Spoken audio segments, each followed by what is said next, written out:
ये इतिहास है उस वैदिक सनातन धर्म का।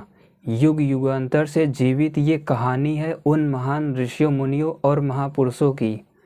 ये सामर्थ्य है देवताओं और असुरों के महान अस्त्र शस्त्रों, उनके अंतरिक्ष यानों का, जो सूक्ष्म वायु तत्व के आधार पर बनाए जाते थे। प्रिय दर्शकों, अभी तक आप सभी ने ये जान लिया कि ऋषियों के पास कैसे अंतरिक्ष यान होते थे, कैसे अस्त्र शस्त्र व विमान होते थे, लेकिन उनके संचालन की विधि क्या है? क्या वे वास्तव में वैदिक मंत्रों के आधार पर चलते थे? फिर उन्हें वापस लेने की प्रक्रिया क्या हो सकती है? आप सभी ने ये भी जान लिया कि श्री राम कैसे चंद्रमा तक गए थे युद्ध करने के लिए, लेकिन क्या आप ये भी जानते हो भगवान श्री राम का रूस में भी युद्ध हुआ था, श्री राम का अफ्रीका में भी युद्ध हुआ था। इस वीडियो में आर्यवर्त के नक्शे के बारे में, अपने पूर्वजों के महान साम्राज्य के मानचित्र के बारे में उसको आपको दिखाया जाएगा। मेरा ऐसा मानना है कि आप में से अधिकतर लोग इसके बारे में नहीं जानते हो। भारत यही नहीं है जो नक्शे पर आपको दिखाई देता है। अभी मैं प्रूफ के साथ इसकी विस्तार से चर्चा करूंगा। आज की इस वीडियो में कुछ अस्त्र शस्त्रों के संहार की विधि, उनके आवाहन की विधि या फिर चलने पर वापस लेने की विधि, इन पर चर्चा की जाएगी। साथ ही मैं कुछ योगियों की महासिद्धियों की चर्चा करूंगा। सिद्धियां तो आप लोगों ने काफ़ी सुनी है कि योगी उड़ सकता है, अदृश्य हो सकता है, लेकिन कुछ महासिद्धियां हैं जिसकी चर्चा भी इस वीडियो में की जाएगी। और साथ ही ये भी बताऊंगा कि ऋषि मुनि महापुरुष लोग केवल चंद्रमा, मंगल ग्रह या ध्रुव तारे तक ही यात्रा नहीं किया करते थे, बल्कि इस आकाश गंगा के बाहर तक जाते थे। दूसरी आकाश गंगाओं में भी अंतरिक्ष यानों के द्वारा चले जाते थे, वो भी प्रूफ के साथ। इसीलिए आप सभी वीडियो को बहुत ध्यान से देखिएगा, धैर्यपूर्वक देखिएगा। सब कुछ प्रूफ के साथ, वैज्ञानिक प्रमाणों के साथ विस्तार से बताया जाएगा। तो आइए ब्रह्मांड विज्ञान के इस कार्यक्रम को शुरू करते हैं। मैं हूं अद्वैत, आप सभी देख रहे हो ब्रह्मांड विज्ञान यूट्यूब चैनल। आज तक आप सभी ने ऋषियों के अनेक अस्त्र शस्त्रों के बारे में सुना होगा, जानते होंगे। ब्रह्मास्त्र है, पाशुपतास्त्र है, गांधर्व अस्त्र है, ब्रह्मशीर अस्त्र है, इंद्रास्त्र है, मानवास्त्र है, सम्मोहन अस्त्र है, वरुणास्त्र है, पर्जन्य अस्त्र है, वरुण पास है, नारायण अस्त्र है, सुदर्शन चक्र है। आप सभी ने इन अस्त्र शस्त्रों के बारे में हर जगह सुना होगा, लेकिन क्या आप ये भी जानते हो इन शस्त्रों में डिटेक्शन प्रक्रिया होती थी। कुछ ऐसी प्रोसेस, आँख जैसी संरचना उनके अग्रभाग में लगी होती थी, जैसे ब्रह्मशीर अस्त्र हो गया। जिस पर चलाना हो वो पहले ही डिटेक्ट कर लेता था, हमारे मन से जुड़ा रहता था। इन्हीं अस्त्र शस्त्रों में से मैं एक ऐसे अस्त्र की चर्चा कर रहा हूँ जिसे गांधर्व अस्त्र कहते हैं। ये इतना भयानक था कि माया की सृष्टि कर देता था, सामने की पूरी सेना को भ्रम में डाल देता था। अभी मैं इसका आवाहन की विधि भी बताऊंगा, हालांकि बहुत अधिक तो खुलासा नहीं करूंगा, लेकिन फिर भी एक आधार के रूप में बताऊंगा। गांधर्व अस्त्र का प्रयोग रामायण में भगवान राम ने किया था खरदूषण से युद्ध करते समय। गांधर्व अस्त्र का प्रयोग अर्जुन ने किया था महाभारत के युद्ध में, द्रोणाचार्य से जब वे जीत नहीं पा रहे थे, जयद्रथ को मारने के लिए आगे नहीं बढ़ने दे रहे थे, तब उन्होंने उसका प्रयोग किया था। ये गांधर्व अस्त्र माया की सृष्टि भी कर सकता है। खरदूषण के साथ दंडकारण्य में श्री राम का जब युद्ध हो रहा था, उधर से लगभग 14,000 सेना श्री राम की तरफ दौड़ी एकाएक। जब उन्होंने अपने शस्त्रों को फेंका तो श्री राम घायल भी हो गए, गिर भी पड़े, लेकिन उसके बाद उन्होंने खुद को संभाल कर इसी गंधर्व अस्त्र का प्रयोग किया। अधिकतर सेनाएं वहां पर भ्रमित हो गई। उन्हें ऐसा दिखाई दे रहा था कि जैसे हजारों राम तीर को छोड़ रहे हैं। ये गंधर्व अस्त्र जब आप लोग चलाओगे तो सामने वाले को ऐसा लगेगा कि ये एक नहीं है चलाने वाला, ये हजारों की संख्या में है, इसी का रूप है। और उस गंधर्व अस्त्र से एक साथ ही कई हजार तीर निकलते थे। वास्तविकता ये है कि ये वायु तत्व के स्तर के शस्त्र हुआ करते थे। ये पूरी सृष्टि, गैलेक्सियों, ग्रहों सहित सब कुछ वायु तत्व से उत्पन्न हुआ है। जितना भी आप लोग रंग बिरंगे दृश्य को देख रहे होंगे इस संसार में, वायु तत्व का मतलब बहने वाली हवा नहीं, वो ऊर्जा जिससे कण उत्पन्न होते हैं, पार्टिकल उत्पन्न होते हैं, पूरी सृष्टि में भरी हुई है। तो उस गांधर्व वस्त्र को उस सूक्ष्म लेवल पर जाके बनाया गया था। यही कारण है कि महाभारत के समय जब अर्जुन ने शपथ लिया कि आज शाम तक जयद्रथ का वध कर दूंगा, लेकिन द्रोणाचार्य जी उन्हें उसके पास जाने ही नहीं दे रहे थे। कई घंटों तक उन्हें रोक के रखे थे। जब अर्जुन को लगा कि द्रोणाचार्य जी को अब नहीं रोका जा सकता और मेरी मृत्यु निश्चित है, तब उन्होंने गांधर्व वस्त्र का प्रयोग किया था। श्री कृष्ण, अर्जुन और उस रथ सहित ऐसे ही हजारों रथ द्रोणाचार्य जी को दिखाई देने लगे। कई श्री कृष्ण या कई अर्जुन दिखाई देते थे लाइन से खड़े हुए। गुरु द्रोणाचार्य स्वयं भ्रमित हो गए कि इसमें से वास्तविक अर्जुन कौन है, किसे रोका जाए। और उसी बीच अर्जुन वहाँ से निकल लिए और जयद्रथ के पास पहुँच गए। जब तक गुरु द्रोणाचार्य उसके तोड़ में दूसरे शस्त्र को चलाए, उसे समाप्त किया, तब तक अर्जुन जयद्रथ के पास पहुँच चुके थे। तो ये है गंधर्व अस्त्र। ऐसे ही एक ब्रह्मशिर अस्त्र था, वो भी एक भयानक शस्त्र था। उसमें आँख जैसी एक डिटेक्शन प्रक्रिया लगी रहती थी उसके अग्रभाग में। यहाँ से आप लोग संकल्प करके चलाए कि कितने लोगों को मारना है, कितना विनाश करना है, तो वो पहले ही सब कुछ डिटेक्ट कर लेता था, तब यहाँ से चलता था। अपने सामर्थ्यानुसार, योग्यतानुसार आप लोग उसे वापस भी ले सकते हो, ऐसा था। और उसका परीक्षण बृहस्पति ग्रह पर किया जाता था। ब्रह्मास्त्र का भी परीक्षण बृहस्पति ग्रह पर होता था। कुछ लोग कहते हैं कि बृहस्पति ग्रह तो गैस से बना हुआ है, वहाँ पे परीक्षण कैसे होगा। देखिए, बृहस्पति ग्रह पर अगर ब्रह्मास्त्र या ब्रह्मशिर जैसे शस्त्रों का परीक्षण किया जाएगा, बड़े से बड़ा भूकंप भी वहाँ आ जाए तो पृथ्वी पर कोई बहुत विशेष हानि नहीं होगी। इसीलिए वहाँ पर भयानक शस्त्रों का परीक्षण किया जाता था, क्योंकि वो गैस से बना है। केवल एक ब्रह्मशिर का ही परीक्षण नहीं होता था बृहस्पति ग्रह पर, बल्कि क्षत्रियों के जितने भी अस्त्र शस्त्र थे, बृहस्पति ग्रह को उन्होंने केंद्र बना लिया था। कोई भी शस्त्र बनाया जाता, जब उनको लगता था कि पृथ्वी पर हानि हो सकती है, भूकंप आदि आ सकते हैं, तो वे उन शस्त्रों को लेकर सीधे बृहस्पति ग्रह पर जाते थे। तो उनका परीक्षण का एक केंद्र था वहाँ पे। पृथ्वी से जो प्लेनेट बहुत बड़ा हो और गैसों से बना हो, उस पर ही सबसे सुइटेबल रहता है परीक्षण करना। अब आइए मैं कुछ अस्त्र शस्त्रों के आवाहन की विधि की चर्चा करता हूँ। सबसे पहले आग्नेयास्त्र के आवाहन की विधि की चर्चा करते हैं। आग्नेयास्त्र जो है, ओम नमः बहुवर्णाय वृत्ति पिंगल लोचन विश्वामित्र प्रशमन दह शोषय भीषय। जो आग्नेयास्त्र था, अदृश्य रूप में योद्धाओं के पास रहता था। ये मंत्र बोलने से उनके सामने वो आ जाता था और एक्टिवेट होके चल पड़ता था दुष्टों का संहार के लिए। ऐसा नहीं है कि ये मंत्र बोलने से वो शस्त्र ही आपके सामने प्रकट हो जाएगा। वो पहले से ही बना के रखा जाता था, अनुसंधान करके रखा जाता था, पहले से ही उनको डिटेक्ट करके सब कुछ तैयार रखा जाता था। उसके बाद जैसे ही ये मंत्र पढ़ा जाता था, ये सूत्र, तो वो एक्टिवेट हो जाता था और चल पड़ता था।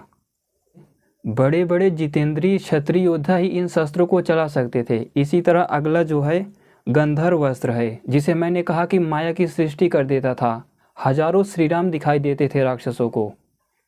श्रीराम एक ही थे, शस्त्र चलाने वाले एक ही राम थे, लेकिन सामने से जो शत्रु देख रहा होता है उसे हजारों राम, हजारों तीर दिखाई देता था। तो गंधर्व अस्त्र का जो मंत्र है, हालांकि ये मंत्र निकलता कैसे है, वो सूत्र कैसे है, मैं उसकी भी चर्चा कर देता हूँ। क्रोधी पिनाकी संयुक्तो दंड भौतिक संयुतः मोहयेति द्विरभ्यस्य मनुर्गांधर्व ईष्यते। अब इससे वो मंत्र कैसे बनता है? क्रोधी पिनाकी संयुक्तो दंड भौतिक संयुतः, कल ने बन जाएगा इससे। क्रोधी से का, पिनाकी से ला, संयुक्तो दंड भौतिक से ए बन जाता है, और ना तो कलने मोहय मोहय, कलने मोहय मोहय। इसके बाद ये गंधर्व अस्त्र जो उनके हाथों में होता था, उनके तुड़ीर में, वो एक्टिवेट हो जाता था। जब धनुष से चलाते थे तो वो शस्त्र अपना पराक्रम दिखाता था। ये सारे शस्त्र सूक्ष्म तत्वों के आधार पर बनाए जाते थे, जैसे वरुणास्त्र हो गया, गंधर्व अस्त्र हो गया, आग्नेयास्त्र हो गया, इंद्रास्त्र हो गया। इंद्र से बहुत तीव्र विद्युत निकलती थी इंद्रास्त्र से, सामने वाले का पता ही नहीं लगता था वो कहाँ गया। ये तो जो अंतरिक्ष से बिजली गिरती है ये सामान्य बिजली है, आपको अपाहिज कर देती है, आपको मार देती है। लेकिन वो इंद्रास्त्र इतना भयानक था कि सामने वाले के शरीर को गला के ख़त्म कर देता था। इसी तरह त्वष्टास्त्र हो गया। त्वष्टा देवता के बारे में जो जानते होंगे वो समझ सकते हैं। ऐसे ही ब्रह्मास्त्र भी है। सबसे पहले र बोला जाता है, उसके बाद आगे कुछ बोल के प्रदीप्त बोला जाता है और उसी में गायत्री मंत्र को जोड़ दिया जाता है। भूर्भुवस्वः तत्सवितुर्वरेण्यं भर्गो देवस्य धीमहि धियो यो नः प्रचोदयात्। उसके बाद ब्रह्मास्त्र एक्टिवेट हो जाता था। ये सारे शस्त्र मन के स्तर से, आपके संकल्पों से चला करते थे। जब चाहे तब जितनी भी दूर चले गए हों आप उन्हें फिर वापस ले सकते हो। जितना चाहो उतना संहार करते थे। अभी मैं एक एक प्रूफ के साथ बताऊंगा भी इसे कि कैसे श्री राम का अफ्रीका में, रूस में, चंद्रमा पर या फिर रावण के साथ लंका में युद्ध हो रहा है। और जो महाराज इक्ष्वाकु थे, ये जो भारत देखते हो इसके राजा नहीं थे, ये तो बहुत छोटा भूभाग है। हो सकता है ये भी आपके लिए नई जानकारी हो। उसके बाद इन शस्त्रों के वापस लेने का भी मंत्र होता था। ज़रूरी नहीं है कि आप लोग मंत्र पढ़ो तो वो शस्त्र वापस चले आएँ। आपके मन से वो मंत्र और वो शस्त्र दोनों जुड़े होने चाहिए, तभी आपके खींचने पर वो वापस आ सकता है यहीं से। तो कुछ मंत्र होते भी थे, जैसे ओम नमः सत्यधामने शमया शमया, वो फिर शांत हो जाते थे। इसे आप लोग अहिर्बुद्धनीय संहिता में बहुत विस्तार से पढ़ सकते हो। मैं इसका बहुत अधिक खुलासा तो नहीं करना चाहता, फिर भी आप लोग अहिर्बुद्धनीय संहिता का PDF भी डाउनलोड कर सकते हो या फिर वो पुस्तक भी मंगा सकते हो। उसमें सारे शस्त्रों को बताया गया है कि कैसे आह्वान किया जाता है, कैसे वापस लिया जाता है, उनके आकार प्रकार क्या होते थे, वे दिखते कैसे थे। जिसे ब्रह्मशिर में उसके अग्रभाग पे एक आँख जैसी संरचना होती थी, वो पहले ही सब कुछ डिटेक्ट कर लेता था। जैसे मैं अगर एक दो अस्त्र शस्त्रों की बात करूं तो ब्रह्मास्त्र हो गया, इसमें हजारों नुकीले अरे लगे होते थे, विद्युत के समान चमकता था। ये ब्रह्मशिर हो गया, इसकी जो आँखें है डिटेक्शन प्रक्रिया वो बहुत भयानक दिखती थी, देखने से उसे डर लगता था, ऐसा था वो। और जो गंधर्व अस्त्र था वो वीणा दंड के समान दिखाई देता था। जो वीणा होती है, बजाई जाती है, माता सरस्वती लेके बैठती हैं, तो उस आकार का होता था। वो होता था छोटा ही, बहुत बड़ा नहीं होता था, जितना बड़ा तीर होता है। तो यही है अस्त्र शस्त्रों के आवाहन की विधि। प्रिय दर्शकों, इसी तरह मैंने पिछले कई वीडियो में आपको ऋषियों की सिद्धियों के बारे में बताया, योगियों के सामर्थ्य के बारे में चर्चा की। उसमें यह भी बताया कि योगी अदृश्य हो सकता है, दूसरे ग्रहों पर योग के माध्यम से उड़ान आदि प्राण को वश में करके दूसरे ग्रहों पर यात्रा किए करते थे, बिना किसी विमान के पक्षियों की तरह उड़ते थे, दूर की ध्वनियों को सुन लेता था। ऐसे ही अनेक सिद्धियों की चर्चा की। लेकिन इस वीडियो में मैं कुछ महासिद्धियों की चर्चा करूंगा। ये महासिद्धियां कही जाती हैं, होती तो 5 भौतिक ही हैं, लेकिन बहुत सामर्थ्यशाली योगियों को ही ऐसी सिद्धियां आती हैं। इन सिद्धियों में से पहली सिद्धि है अड़िमा। वो योगी अपने शरीर को बहुत सूक्ष्म बना सकता है, इतना छोटा बन जाएगा आप अपनी आंखों से उसे देख ही नहीं पाओगे। दूसरी है लघिमा, अपने शरीर को हल्का बना लेता है, पृथ्वी से ग्रेविटी को न्यूट्रल करके शरीर को उभार लेता है। तीसरा है महिमा, अपने शरीर को बहुत बड़ा बना सकता है सामर्थ्य के अनुसार। गैलेक्सियों जितना बड़ा नहीं हो सकता, लेकिन इससे 10 गुना, 20 गुना, 50 गुना बड़ा शरीर को बना सकता है वो अपने सामर्थ्य के अनुसार। जैसा जिस योगी का सामर्थ्य रहता है उतना बड़ा वो बना सकता है। आप लोगों ने रामायण में भी ये देखा होगा, भगवान श्री राम जब पहली बार भगवान हनुमान से मिलते हैं तो वहाँ पर भी हनुमान जी चर्चा करते हैं कि हम लोगों को अड़िमा, गरिमा, लघिमा ये सारी सिद्धियाँ आती हैं। तो इन सबको योग दर्शन में बहुत विस्तार से दिया गया है। इन महासिद्धियों में जो अगली है वो तो और भयानक है, वो है भूमौ उन्मज्जत निमज्जत यथा उदके। जैसे हम लोग या साधु सन्यासी लोग पानी में डुबकी लगाते हैं, बाहर निकल आते हैं, ऐसे ही सृष्टि का वो वैज्ञानिक, वो योगी पृथ्वी के अंदर डुबकी लगा सकता है। जैसे आप लोग बैठकर वीडियो देख रहे हो तो आप लोग भूमि के पत्थरों के अंदर चले जाओगे, फिर बाहर निकल आओगे। जैसे पानी में डुबकी लगा के निकल आते हैं, वैसे वो योगी पृथ्वी में डुबकी लगा सकता है। दीवारों में भी डुबकी लगा सकता है, यानी दीवारों के भी आर पार जा सकता है। बड़े बड़े पत्थरों पर्वतों के अंदर घुस सकता है, अंदर जाके सब कुछ देख सकता है। प्राचीन जितनी सिद्धियां मैंने बताई थी कि एक योगी गैलेक्सियों को यहीं से दूर दूर तक देख लेता है। ये तो हुई मानसिक स्तर की सिद्धि जो बैठकर हम जानते हैं, देखते हैं, लेकिन ये महासिद्धि कही जाती है क्योंकि आपका शरीर पृथ्वी के अंदर जा रहा है, आपका शरीर पत्थरों पहाड़ों के अंदर जा रहा है, दीवार के आर पार जा रहा है, इसीलिए इसे सबसे बड़ी सिद्धि कहते हैं। इनमें से अगली है, दूसरे सभी प्राणियों पर आपका वश हो जाता है। दूसरा कोई भी आपको अपने अधिकार में कर ही नहीं सकता, किसी भी बंधन में नहीं ला सकता आपको, लेकिन आप उसको वश में कर सकते हो। महर्षि भगवान वेदव्यास जी तो आगे यहाँ तक कहते हैं, वो योगी 5 सूक्ष्म महाभूतों के उत्पत्ति, निर्माण, उनका उपयोग में भी सफल हो जाता है, उनके लिए ऐसा संभव हो जाता है। ये सिद्धियाँ कोई ऐसी नहीं है कि आपको कुछ अलग से जानना पड़ेगा। ये जो 5 महाभूत होते हैं, इन्हीं की सूक्ष्मता यूनिट के बारे में आपको अच्छे से जानना होता है।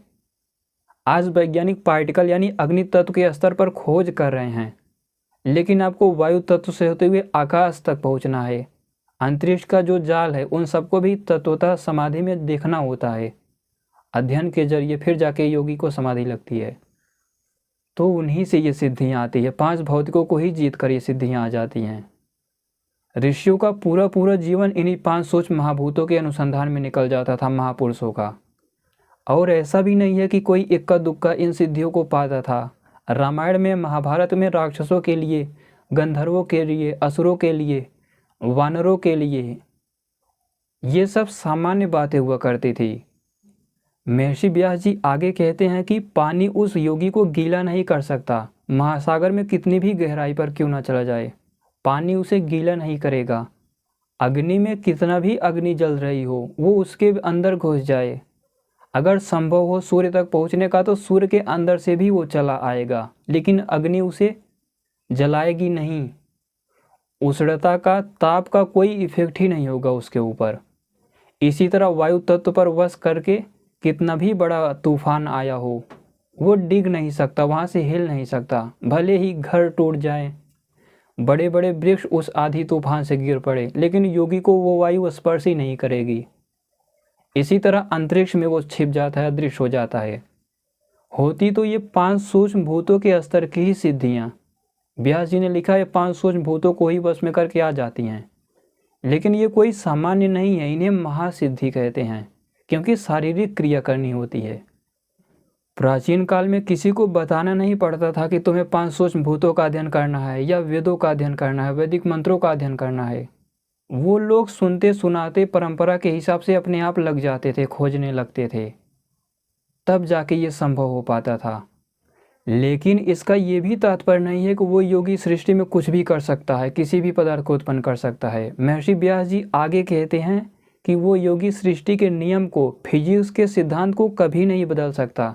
ग्रेविटी जो है वही रहेगी, इलेक्ट्रोमैग्नेटिक फोर्स हो गया, या फिर वैदिक भौतिकी के भी जितने भी अलग अलग फोर्स हैं, उन पर वो बिल्कुल इफेक्ट नहीं कर सकता। वो जैसे हैं वैसे ही रहेंगे, किसी को वो बदल नहीं सकता। प्रिय दर्शकों, अब आइए वीडियो के उस विषय की चर्चा करते हैं जिसके लिए वीडियो को शुरू किया गया था।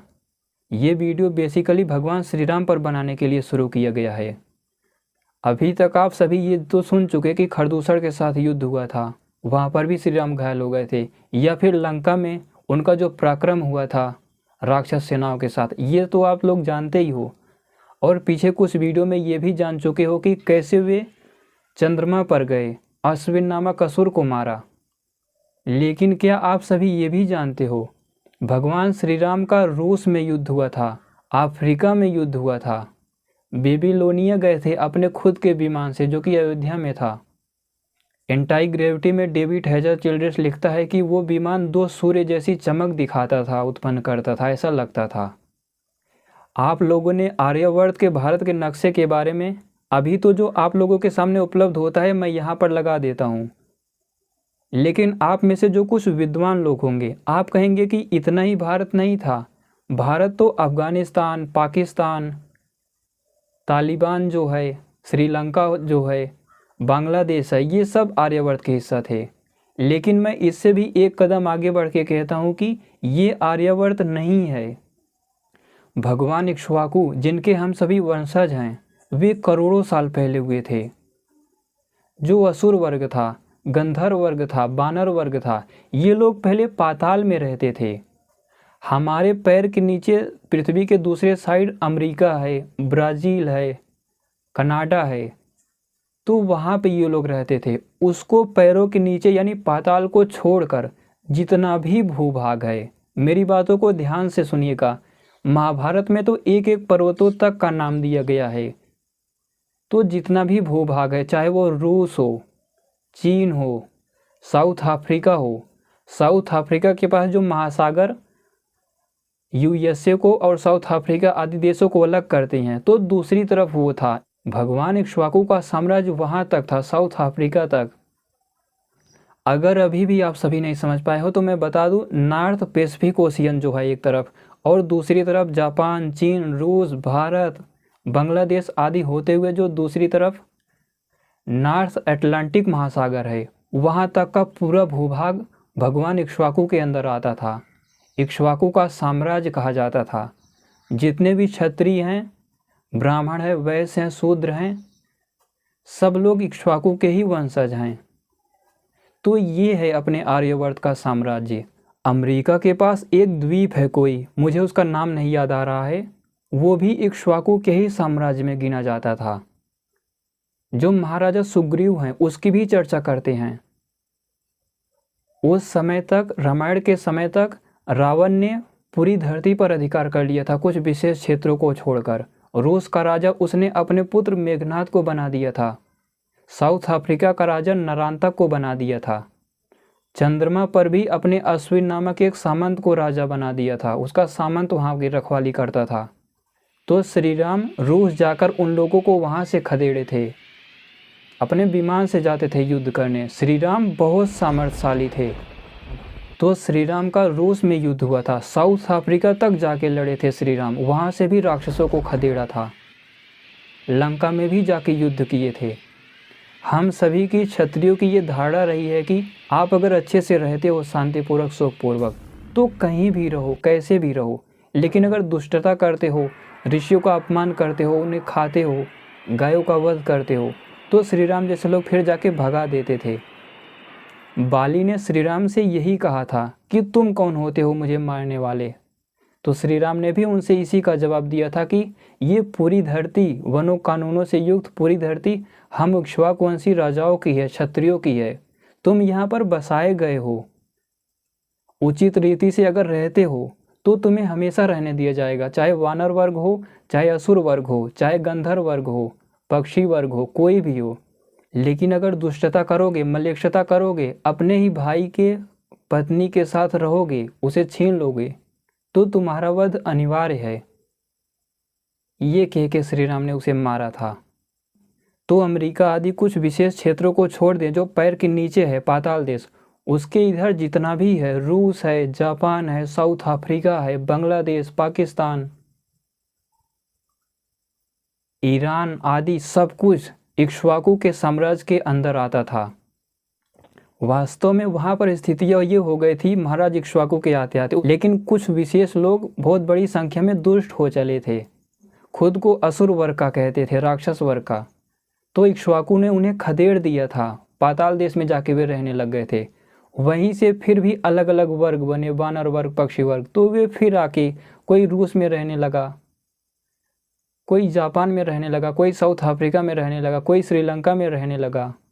आप लोगों ने मेरी पिछली वीडियो में देखा कि कैसे कालिया नाग जो नाग वर्ग का मनुष्य था, श्री कृष्ण ने उसे भी गोकुल से भगाया था। पहले तो उसे शरण दे दी थी, लेकिन जब दुष्टता करने लग गया, सीमा का उत्क्रमण करने लग गया, तो उसे भगा दिया था। खांडव वंश से, इंद्रप्रस्थ से भी उसे जाके मार के भगाए थे नाग वर्ग को। तो भगवान इक्ष्वाकु की वो धरती जो हम सभी के पूर्वज थे, यहाँ पर मैं एक बाकायदा नक्शा, मानचित्र लगा देता हूँ। अपने मन में ये विचार बिल्कुल स्पष्ट कर लीजिए कि ये आपका साम्राज्य है, भगवान इक्ष्वाकु का, क्षत्रियों का साम्राज्य है। भगवान इक्ष्वाकु मतलब सारे वर्ण आ गए, क्योंकि क्षत्रिय अकेले खुद से नहीं बनता, तीनों वर्ण जब साथ होते हैं तो ही वो क्षत्रिय कहा जाता है। अब आप लोग पूछेंगे कि ये कहाँ लिखा है। ब्रह्मचारी कृष्णदत्त जी के प्रवचनों में आप लोग बहुत विस्तार से पढ़ सकते हो। पूर्व जन्म में वो श्रृंगी ऋषि थे। या फिर अमेरिका का जो लेखक है डेविड हेजर चिल्ड्रेस, इस पर एक मेरी वीडियो वायरल हो गई थी। उसके बाद उन लोगों ने PDF को हटा लिया इंटरनेट से। उसका नाम है एंटी ग्रेविटी दी हैंडबुक। वो वाली PDF हटा लिया। आप सभी को इन सब पर विश्वास नहीं होता, लेकिन देखिए केवल एक वीडियो जो 3-4 लाख व्यूज़ चले गए उनके पास पहुंची, उन्होंने उस PDF को हटा लिया। दूसरी तरफ आप में से बहुत से लोग कमेंट करते हैं कि ये कहाँ लिखा है, या फिर इस पर विश्वास ही क्यों करें हम। आप लोगों को उन लोगों से सीखना चाहिए जो एजेंसी, जो कार्यकर्ता इन PDF को अपलोड करते थे इंटरनेट आर्काइव पर, उन्होंने हटा लिया उस PDF को, क्योंकि उसे पढ़ने से ही लगता था कि ये रामायण महाभारत का कोई अलग संस्करण से आई गई जानकारी है। प्रिय दर्शकों, अब आप सभी कहोगे कि अगर श्री राम चंद्रमा पर युद्ध किए थे या फिर रूस में अफ्रीका में युद्ध किए थे, इससे हम कैसे मान लें कि इक्ष्वाकु का साम्राज्य वहाँ तक था। वे अपने साम्राज्य को फिर से मिलाने गए थे, अधर्मियों को मुक्त करने, ये हम कैसे मान लें। देखिए, मैं इस दृष्टि से नहीं बोल रहा हूँ कि श्री राम अफ्रीका में युद्ध करने गए थे तो अफ्रीका तक यहाँ का राज्य था। ये मैं महाभारत से बोल रहा हूँ। महाभारत का जो इक्ष्वाकु का साम्राज्य बताया जा रहा है, उसमें एक एक पहाड़, पर्वत, नदी, महासागर, समुद्र, सब कुछ बहुत विस्तार से जिक्र किया गया है, जो कि आज रूस में पाए जाते हैं, साउथ अफ्रीका में पाए जाते हैं। ये जो मैं नाम बोल रहा हूँ, एक कोई आइसलैंड है, यहाँ पर चित्र लगा दूंगा। महाभारत में पढ़ने से लगता है कि इसका भी जिक्र किया गया है, यानी ये भी आता था इन्हीं क्षेत्रों के अंतर्गत, क्योंकि जो राक्षस वर्ग था वो पहले से काफ़ी दुष्ट हो चुका था, इसीलिए उन्हें अमेरिका का भाग ही दिया गया था रहने के लिए। तो आप में से चाहे जो हो, ब्राह्मण हो, क्षत्रिय हो, वैश्य, शूद्र हो, आप लोगों को भगवान इक्ष्वाकु पर, श्री राम पर गर्व होना चाहिए। क्षत्रियों को तो विशेष रूप से होना चाहिए, और आगे अब संघर्ष भी करना चाहिए। सारे क्षत्रियों को तो विशेष रूप से होना चाहिए, क्योंकि पूरी पृथ्वी तो हाथ से निकल गई है। दूसरी तरफ कुछ ही दिनों में चंद्रमा भी हाथ से निकल जाएगा, मंगल ग्रह भी निकल जाएगा। अलग अलग सारे ग्रहों पर ये उद्योगपति हो गए, एलोन मस्क जैसे लोग, या फिर दूसरे देशों की सरकारें, ये सब अधिकार कर लेंगे और हमारी प्राचीन वैज्ञानिक सभ्यता पूरी तरह मिट जाएगी।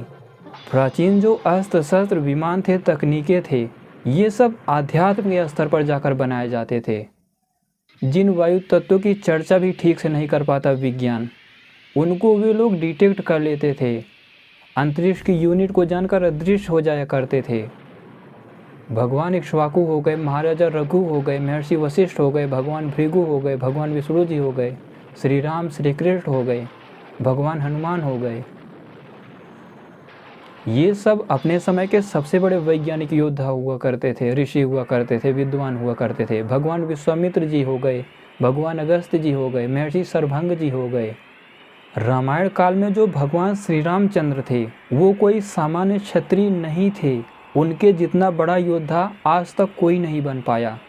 फिर से इक्ष्वाकु के साम्राज्य को उन्होंने अधर्म से विहीन कर दिया था। उसके बाद से आज तक कोई भी ऐसा नहीं कर पाया। भगवान श्री कृष्ण, अर्जुन आदि मिलकर काफ़ी हद तक किए। मुझे लगता है आप सभी को अब एकत्र हो जाना चाहिए, क्योंकि ये जैसे सनातन धर्म की समाप्ति का समय आ गया है। आप लोगों को इतिहास ही नहीं पता तो भिड़ोगे कैसे? और जब तक वैज्ञानिक सोच नहीं रखोगे, वेदों के वैज्ञानिक अर्थों तक नहीं पहुँचोगे, ऋषियों के ग्रंथों के विज्ञान को नहीं समझोगे, उन सूक्ष्म तत्वों तक नहीं पहुँचोगे, कम से कम अब बिना वैदिक विज्ञान को साथ लिए, बिना इस पर प्रयोग किए, अनुसंधान किए, आप कभी भी सनातन धर्म की स्थापना नहीं कर पाओगे। एक हल्दी घाटी का समय था, चलो ठीक है, तलवारों के सामने तोपें बंदूकें चल रही थी तो भी खड़े थे, लेकिन वही तलवारें लेके, बंदूक लेके आप एटम बम का मुकाबला कैसे करोगे? किसी मिसाइल का मुकाबला कैसे करोगे? ये जो आज की सभ्यता है, ये पैसे पर आधारित है, मलेच्छता पर आधारित है। जिसके पास जितना ज़्यादा पैसा वो सबसे बड़ा। प्राचीन काल में सामर्थ्य पर सब कुछ हुआ करता था, योग्यता पर सब कुछ हुआ करता था। जो जितना बड़ा वैज्ञानिक, जो जितना बड़ा वेदों का विद्वान, वो उतना ही बड़ा माना जाता था। जो जितना बड़ा क्षत्रिय योद्धा, जितना वेदों का वैज्ञानिक अस्त्र शस्त्रों का उपयोग कर लेता था, वो उतना बड़ा माना जाता था।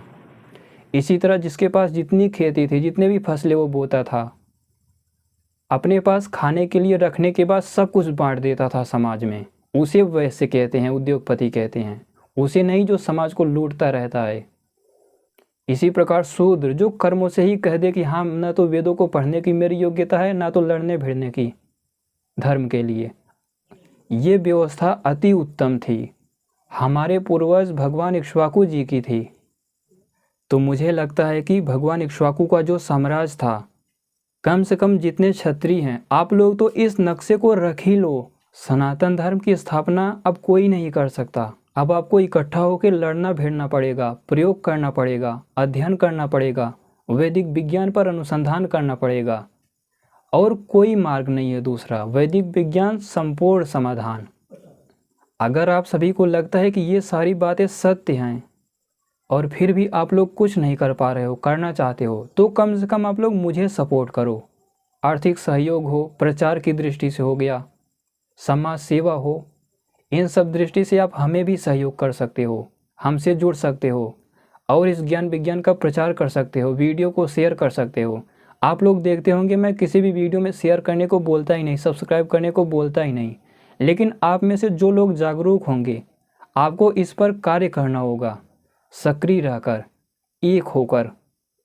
आगे ऐसे ही और भी वीडियोज़ आते रहेंगी। अभी तो उनके पास क्या शस्त्र थे, कैसे विमान हुआ करते थे, इन सब पर वीडियो आ रही है। उनका सामर्थ्य क्या था, इस पर कभी कभी अनुमान कीजिए, आपको खुद ही समझ में आएगा। आपको आश्चर्य होगा उन दृश्यों को देखकर कि इतने भी सामर्थ्यवान मनुष्य पहले हुआ करते थे। क्योंकि ज्ञान विज्ञान जन जन में प्रचलित था, घर घर में रखा रहता था, अनुसंधान होता था। तो यही है आज का वीडियो, और वीडियो बनाने का मकसद जो मैंने बता दिया। ब्रह्मांड विज्ञान का ये कार्यक्रम पूरा देखने के लिए धन्यवाद।